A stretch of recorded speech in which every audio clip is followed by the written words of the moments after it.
नमस्कार। ANB news में आपका बहुत बहुत स्वागत है। मैं हूं नवीन पांडे। 2.5 साल से रूस यूक्रेन का युद्ध चल रहा है और पूरी दुनिया इस युद्ध से परेशान है। युद्ध के बीच ही जुलाई महीने में प्रधानमंत्री नरेंद्र मोदी रूस की यात्रा पर राष्ट्रपति पुतिन से मिलने गए थे और अगस्त के आखिर में आपको याद होगा जब वे यूक्रेन की यात्रा पर गए थे तो पूरी दुनिया हैरान थी। युद्ध में उलझे दो देशों की इतने कम अंतराल में यात्रा करने का साहस और हिम्मत वही देश दिखा सकता है जो कूटनीति में माहिर हो और खुद पर बड़ा भरोसा रखता हो। उस समय कहा गया था, लगता है पीएम मोदी दोनों देशों के बीच चल रहे युद्ध को खत्म करवाने के लिए कोई संदेश लेकर गए हैं, और लगता है ये बात सही भी थी। रूसी राष्ट्रपति पुतिन ने आज एक बड़ा बयान दिया है और कहा शांति वार्ता के लिए भारत भी एक मध्यस्थ हो सकता है। हालांकि पुतिन ने इस संभावित शांति वार्ता में चीन और ब्राजील का नाम भी लिया है, लेकिन इतना तय है इसमें सबसे भरोसेमंद नाम भारत का है, क्योंकि उसने पूरी दुनिया में अच्छे रिश्ते और व्यापारिक संबंध बनाए हैं। भारत में भी विपक्ष बार बार तंज कसता रहा है कि मोदी को युद्ध रुकवा सकते हैं तो रुकवा के दिखाएं। तो क्या यह सच होने जा रहा है? जब यह खबर आई है तब पीएम मोदी सिंगापुर की यात्रा पर हैं। क्या भारत के विश्व गुरु बनने का समय आ गया है? इन तमाम मुद्दों पर आज चर्चा करेंगे। हमारे साथ कुछ खास मेहमान जुड़े हैं, उनके पास चलते हैं, बातचीत का सिलसिला शुरू करते हैं। सुकीर्ति जैन साहब है, नेता बीजेपी के, बहुत बहुत स्वागत है सुकीर्ति जी। विजय डोगरा साहब है, प्रवक्ता कांग्रेस के, बहुत बहुत स्वागत है डोगरा साहब। डॉक्टर करोड़ी सिंह जी है, विदेशी मामलों के जानकार, बहुत बहुत स्वागत है आपका डॉक्टर साहब। डॉक्टर मोहम्मद अमीन साहब है, विदेशी मामलों के जानकार, बहुत बहुत स्वागत है। डॉक्टर करोड़ी सिंह जी, सबसे पहले आपके पास ही आना चाहूंगा ताकि हम समझ सकें जो बयान पुतिन साहब ने आज दिया है उसके क्या मायने हैं। क्या भारतीय परिप्रेक्ष्य में उसको उस तरह देखा जाना चाहिए जैसे पूरी दुनिया क्या समझती है उसको लेकर? प्रधानमंत्री राष्ट्रपति पुतिन ने कहा है कि भारत, ब्राजील और चीन संभावित मध्यस्थता कर सकते हैं। जैसा कि हम सभी को पता है, प्रधानमंत्री मोदी जुलाई के पहले हफ्ते में रूस की यात्रा पर गए थे और उसके ठीक 1.5 महीने बाद अगस्त के आखिरी सप्ताह में वो यूक्रेन गए थे और माना गया था कि कुछ ना कुछ है ऐसा संदेश जिसको लेकर वो यूक्रेन गए हैं। आपको लगता है वो समय आ गया है जब पुतिन का बयान आया है? क्या कहिएगा? देखिए, पुतिन ने जिस फोरम पे ये स्टेटमेंट दिया है उसमें विदेशी प्रतिनिधि भी थे और जो रशिया का फार ईस्टर्न पार्ट है उसको डेवलपमेंट के लिए, उसके इन्वेस्टमेंट के लिए, विदेशियों से इन्वेस्टमेंट के लिए ये फोरम रेगुलर हर साल बैठक होती है। और उसमें जो विदेशी थे उनको ये एहसास दिलाने के लिए कि मैं युद्ध को समाप्त करना चाहता हूं, मैं पीस की प्रोसेस में जाना चाहता हूं। तो ये लोकाचार मुझे ज्यादा लगता है कि आवाज में व्यवहारिकता कम लग रही है जी, क्योंकि व्यवहारिकता इसलिए नहीं लग रही। उन्होंने चीन, रशिया और ब्राजील तीनों को कहा है, वो तीनों ब्रिक्स में उसके सहयोगी हैं, ब्रिक्स के मेंबर हैं। इसके साथ साथ चीन ने बहुत पहले 12 पॉइंट का एक पीस प्रस्ताव रखा था। उसके बाद ब्राजील ने भी G20 का अध्यक्ष किया है और उन्होंने 6 पॉइंट का एक प्रस्ताव रखा।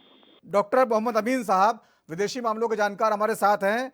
अमीन साहब, जिस तरह की सिचुएशन आप देखते हैं और जो प्रधानमंत्री मोदी की यात्राएं हुई हैं पिछले 2 महीनों के अंदर, इनके बीच में कोई रिलेशन लगता है आपको जो आज पुतिन का बयान आया है? क्योंकि बार बार कहा जा रहा था कि आखिरकार मोदी जी रूस के बाद अचानक जो है यूक्रेन जब गए हैं तो कोई ना कोई संदेश होगा उनके पास दोनों तरफ से। उसके बाद आपको याद होगा जब वो लौट के आए थे तो उन्होंने पुतिन को फ़ोन भी किया था यूक्रेन से लौटने के बाद, और अमेरिका के राष्ट्रपति को भी फ़ोन किया था। और हाल ही में जो है सुरक्षा संचार सलाहकार हैं जॉन किर्बी, उनका बयान भी आया था अमेरिका के। उन्होंने कहा था कि हाँ, भारत पे हम भरोसा कर सकते हैं, उम्मीद कर सकते हैं। ये सब सारी परिस्थितियां जो है, जो इकोसिस्टम है, वो बनता नजर आ रहा है। आपको कोई बड़ी खबर आने वाली है? देखिए, हमारा देश जो है पहले की सरकारों के टाइम में वेस्ट की पॉलिसी की तरफ देखता था और ईस्ट में सिर्फ हम अगर लेते हैं तो रशिया का साथ होता था और हम दबाव में काम करते थे। लेकिन अब हमारे देश की लीडरशिप ऐसी है जो विश्व विख्यात हो गई है, विश्व गुरु की तरफ बढ़ने वाली है और उनका जो दृढ़ विश्वास है, आपने अभी देखा होगा कि G20 देशों को बुलाने के बाद हमारे देश के प्राइम मिनिस्टर ने G21 करके भेजा है। तो ये सब चीजें विश्व के लोग देख रहे हैं और कॉरिडोर की भी बात हुई और यहाँ पर जो समझौते या जो भी कॉन्ट्रैक्ट करने थे वो सबके साइन हो गए, सबकी सहमति से। जबकि इससे पहले वाला समझौता जो था और जो सम्मेलन था उसके मिनट्स भी साइन नहीं हुए थे। ये बहुत बड़ी उपलब्धता है हमारे देश की। हमारे देश के जो इस वक्त विदेश मंत्री हैं वो रेगुलर डिप्लोमेट हैं और इसकी वजह से उनकी जो मेहनत है वो रंग लाती है। इसी तरह से हमारे देश के जो सुरक्षा के सलाहकार हैं उनका भी जो मत है और उनका जो एक्शन है वो भी बहुत अच्छा है, जिसके बेस पे हमारे देश के प्राइम मिनिस्टर नरेंद्र मोदी जी चौवे और छक्के मारते जाके। यही आप देखेंगे कि इसीलिए अभी रशिया और यूक्रेन की बात के बीच में जो बात आई है, सबसे पहले हमारा चूंकि पुराना रशिया दोस्त है, आज का नहीं बहुत पुराना है, लेकिन इस मामले में देखिए आप देखने को मिलेगा कि अमेरिका ने भी बात की हमारे देश के प्रधानमंत्री से और कहा कि इसको समझौता कराइए और आप ही करा सकते हैं। विजय डोगरा साहब, आखिरकार कहीं न कहीं कोई संदेश आया है, देश का नाम बढ़ा है और पुतिन का बयान जो है जिस संदर्भ में आया है उसने कहीं न कहीं भारत का मान बढ़ाया है। आप लोग बार बार कहते थे पुतिन और वहाँ की यात्रा पर गए हैं मोदी, वो युद्ध रुकवा करके दिखा दें, एक तंज कसते थे आप लोग। अभी आपको थोड़ा सा लग रहा है कि हाँ, जो यात्राएं की गई हैं, बार बार आप लोग सवाल भी उठाते थे विदेश यात्राओं को लेकर, अभी लग रहा है कुछ देश का भला हुआ है, कुछ मोदी जी ने कुछ करके दिखाया है? सबसे पहले तो आप सबको मेरा नमस्कार। जी बिल्कुल।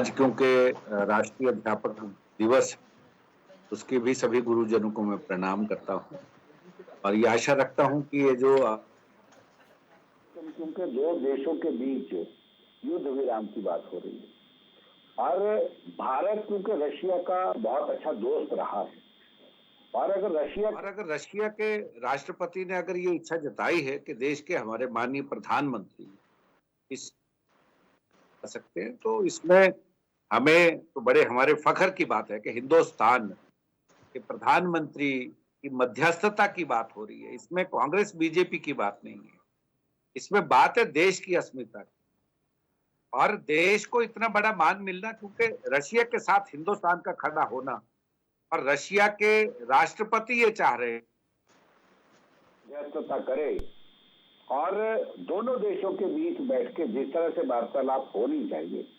मैं ये समझता हूँ कि विश्व शांति का दूत तो हिंदुस्तान पहले भी जाना जाता है और अभी भी इस बड़े युद्ध में अगर भारत इसमें एक अहम भूमिका निभाता है तो ये सबके इस देशवासियों के लिए बड़े फख्र की बात होगी। सुकीर्ति जैन साहब मेरे साथ हैं। सुकीर्ति जैन साहब, लगातार बीजेपी तो खैर खुश होगी ही क्योंकि लगातार कहा जा रहा था कि मोदी जी ने पूरी दुनिया में भारत का कद बढ़ाया है, लेकिन जो बयान आए, शुरुआती बयान, वे बता रहे हैं कि महाराष्ट्र, हरियाणा और कश्मीर के चुनाव में इसका इस्तेमाल भी होने लगा है।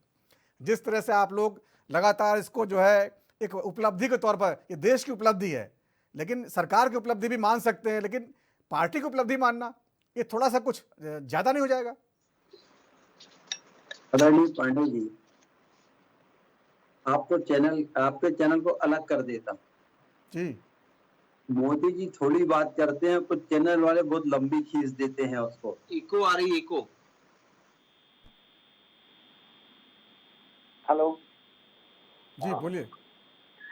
अब ठीक है आवाज? जी।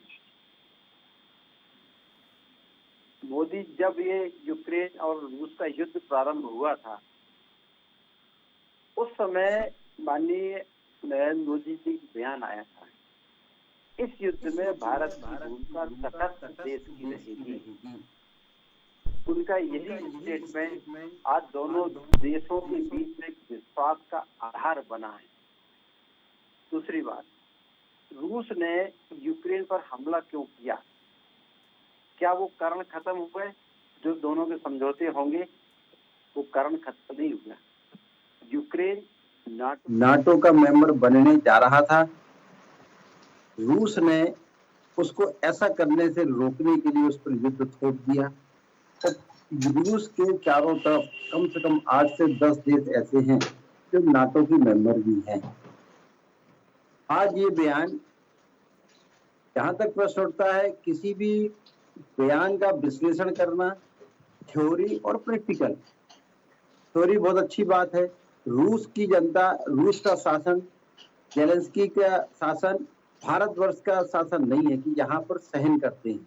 वहां तो जवाब देने की ही प्रकृति है और इतिहास भी जवाब देने का है। आज यदि मान लीजिए बात आई है, पुतिन साहब ने कहा है, तो हमको जो है इसको इतनी जल्दी उसको प्रैक्टिकली पॉसिबल नहीं मान लेना पड़े। ये फैक्ट है। हम राजनीतिक दृष्टिकोण से हम उसको कीर्ति जैन साहब, देखिए इतनी जल्दी कोई नहीं मान रहा है, लेकिन कूटनीति में क्या होता है, शब्दों का बड़ा महत्व होता है और चीजें धीरे धीरे शेप लेती हैं। आपने देखा होगा जुलाई से शुरुआत हुई रूस यात्रा से, उसके बाद 1.5 महीने बाद यूक्रेन की यात्रा में गए और उसके करीब 15 दिन बाद आज जो है बयान आ रहा है। तो कहीं ना कहीं चीजें जो है शेप लेती दिखाई दे रही। शेप को ही समझना होता है संबंधों में, और वो एक होता हुआ दिखाई दे रहा है। पांडे जी, जो राजनीतिक लोग हैं, ये चुनाव चल रहे हैं और टाइमिंग का बड़ा महत्व है। पोलैंड गए, मोदी जी जेलेंस्की से मिले, पुतिन से बात हुई, उसके लौट के आने के बाद अमेरिका से बात हुई। ये एक टाइमिंग की बात है। ये घटनाक्रम तो 2 महीने पहले भी हो सकता था, लेकिन चुनाव थोड़ी 2 महीने पहले। ठीक है, तो पुतिन के बयान से दुनिया हैरान है, मोदी का एक तगड़ा इम्तहान है, आखिरकार क्या कर पाएंगे विश्व शांति की ओर भारत का बड़ा कदम। बहुत बहुत धन्यवाद इस चर्चा में शामिल होने के लिए आप सभी मेहमानों का। तो राष्ट्र धर्म आज इतना ही। वक्त एक ब्रेक का है, ब्रेक के बाद भी खबरों का सिलसिला जारी रहेगा। नमस्कार।